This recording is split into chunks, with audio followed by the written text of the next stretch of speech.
సందర్భంగా నర్సరావుపేటలోన ఆటో కార్మికులు, ట్రాన్స్పోర్ట్ కార్మికులు, హమాలీలు, అలాగే భవన నిర్మాణ కార్మికులు, ఆశా, అంగన్వాడీ మొత్తం 50 మంది కార్మికులందరూ రేపు మేడే సిఐటి ఆధ్వర్యంలో జరుగుతుంది. దానికి ఘనంగా జరుగుతుంది. దానికి పెద్ద ఎత్తున కార్మిక వర్గం రావాలనేసి సందర్భంగా పిలిపిస్తున్నాం. ఎందుకంటే ఆ రోజు 140 ఏళ్ల క్రితం చికాగో నగరంలోన రక్తం సిద్ధించి కార్మిక వర్గం 8 గంటల పనిదినం కోసం పెద్ద ఎత్తున పోరాటం చేసి త్యాగం చేశారు.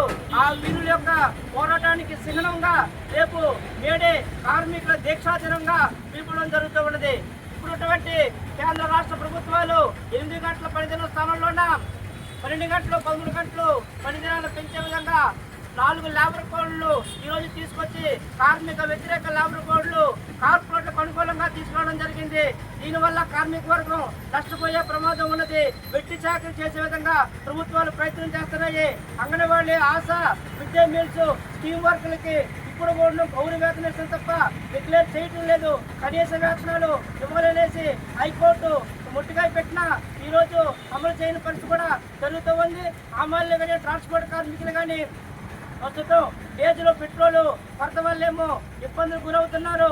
దీనివల్ల ప్రభుత్వాలు దూరదృష్టి లేకపోవడం వల్ల యుద్ధాల పేరుతోనే డబ్బు ఎక్కడో జరిగిందని చేస్తున్నారు. కానీ ఇక్కడ కార్మికులకు ప్రచురే మార్గం చూడకపోవడం వల్ల ఈరోజు ఈ కుటుంబాలను వీధుల ప్రమాదం ఉన్నది. వీళ్ళు కూడా సంక్షేమ బోర్డు కూడాను అలాగే ఏర్పాటు చేసి కార్మిక నిధులు కూడా ఏర్పాటు చేయాలనేసి అనేక సమస్యల మీద ఆందోళన భవిష్యత్తులను చేయడం కోసం మేడే అనేది ఒక స్ఫూర్తిగా తీసుకుంటామనేసి తెలియజేస్తున్నాం. ఈరోజు కార్యక్రమానికి ట్రాన్స్పోర్ట్ నాయకులు శేఖర్ గారు, అలాగే ఎలక్ట్రిసిటీ యూనియన్ నాయకులు పాండ్రా గారు, పోలేక మండల కన్వీనర్ కాళ్ళ నరసింహ ఇంత సభ్యులకు తదితరులు వచ్చారు. పెద్ద ఎత్తున కార్యక్రమాలు చేయడానికి మా అందరి తరఫున తెలియజేస్తున్నాం. ఓకే, బాగొచ్చు.